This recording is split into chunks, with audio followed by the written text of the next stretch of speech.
नमस्कार दोस्तों, मैं हूँ Snehlata. Gardening with art channel में आप सभी का बहुत बहुत स्वागत है।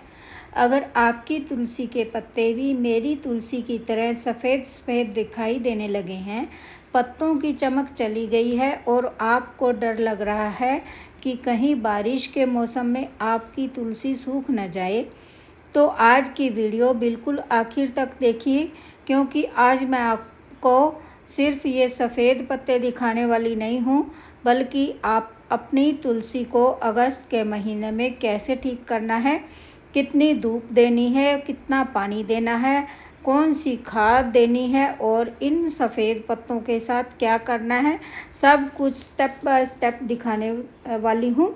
और सबसे पहले हम पता करेंगे कि ये सफ़ेदपन आखिर आया क्यों है। सबसे पहले एक बात बहुत ध्यान से समझिए, हर सफ़ेद पत्ती का मतलब फंगस नहीं होता। कभी कभी बहुत छोटे रस चूसने वाले कीट पत्ती की सतह को नुकसान पहुंचाते हैं और पत्ती पर ऐसे छोटे छोटे सफ़ेद या सिल्वर जैसे डॉट्स दिखाई देने लगते हैं।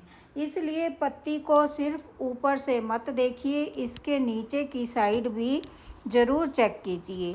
अगर बहुत बारीक जाला दिखाई दे, छोटे छोटे कीड़े दिखाई दें या पत्ती पर लगातार ऐसे सफ़ेद डॉट्स बढ़ते जाएं, तो पेस्ट प्रॉब्लम हो सकती है। और अगर सफ़ेदपन बिल्कुल आटे की तरह पाउडर बनकर पत्ती पर जमा है, तो फंगल प्रॉब्लम यानी पाउडरी मिल्ड्यू की संभावना हो सकती है।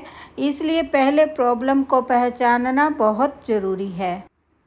अब जो पत्तियां बहुत ज़्यादा ख़राब हो चुकी हैं, उन्हें मैं पौधे पर छोड़ने वाली नहीं हूँ। इन पत्तियों को मैं साफ कैंची से कट कर दूंगी या हाथ से पिंच कर दूंगी।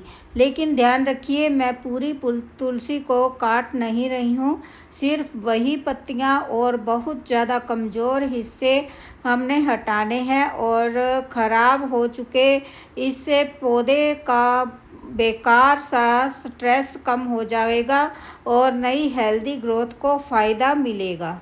हर स्टेम की टिप्स की जो पत्तियां हैं दो दो, उसको भी मैं कट करके पिंच करके हटा रही हूँ। इससे मेरा पौधा भूसी और घना हो जाएगा। पौधा नई ग्रोथ शुरू करना स्टार्ट कर देगा। जब हम ऊपर की पत्तियां कट करते हैं तो पौधा नीचे से नई ब्रांचेज निकालने में अपनी एनर्जी लगाएगा और इस तरह से पौधा जो है भूसी और घना हो जाएगा। जितनी भी देखिए सूखी पत्तियां हैं सभी को आप हटा दें, जितनी भी सूखी डंडियां हैं उनको भी आप हटा दें। पौधे के ऊपर मंजरी आई हुई है तो उनको भी आप कट करके हटा दें। ये मंजरी जो होती है पौधे की एनर्जी खींच लेती है, जिससे हमारा पौधा सूखने लगता है। अगर आपको और पौधे उगाने के लिए बीज चाहिए तो एक दो स्टेम के ऊपर आप थोड़ी सी मंजरी छोड़ सकते हैं और बीज तैयार कर सकते हैं। मेरे पौधे के कुछ बीज जो हैं गिरकर पॉट में गिर गए थे और उस देखिए सामने आपको दिखाई दे रहा होगा, पॉट में छोटे छोटे से बेबी प्लांट ढेरों निकले पड़े हैं। तो इसके बीज लगाने का जो है अब सीजन है। आप पॉट के ऊपर ऊपर डाल देंगे तो ढेरों आपके पौधे जो हैं तुलसी के ग्रो हो जाएंगे फ्री में ही। अब अगला काम जो आपने करना है वो है पत्तियों पर छोटे सकिंग पेस्ट जो हैं उनको स्प्रे करके आपने छोड़ नहीं देना है, इनको साफ़ करना है। देखिए सबसे पहले शावर में मैंने पानी साफ़ लिया है, उसके साथ इन सभी पत्तियों को मैं धुल दूंगी। इनसे जो भी पाउडर सा होगा हटना होगा तो हट जाएगा। ये स्प्रे आपने रोज़ नहीं करना है। जब लगे आपकी पत्तियां सफ़ेद सी है तब आपने सुबह के टाइम ये स्प्रे करना है और पत्तियों के ऊपर नीचे अच्छी तरह से स्प्रे करना है। इस स्प्रे को करने के बाद तो शाम के टाइम मैं एक और स्प्रे करूँगी, जिसमें मैंने नीम ऑयल और एक बूंद जो है शैम्पू की शावर में डालेंगे। और थोड़ा तेल आप डाल सकते हैं, खाने का तेल या कोई भी तेल आप ले सकते हैं, तो उसका स्प्रे आप शाम के टाइम करें। शाम के टाइम आपने 2-3 दिन कंटिन्यू करना है। इस स्प्रे को आपने पत्तियों के ऊपर नीचे अच्छी तरह से करना है ताकि पेस्ट का अटैक ख़त्म हो जाए।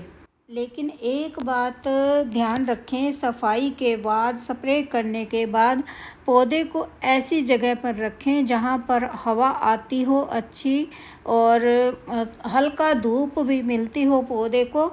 बिल्कुल बंद कमरे में या बालकनी बंद में आप इसे रखेंगे तो आपका पौधा मर सकता है।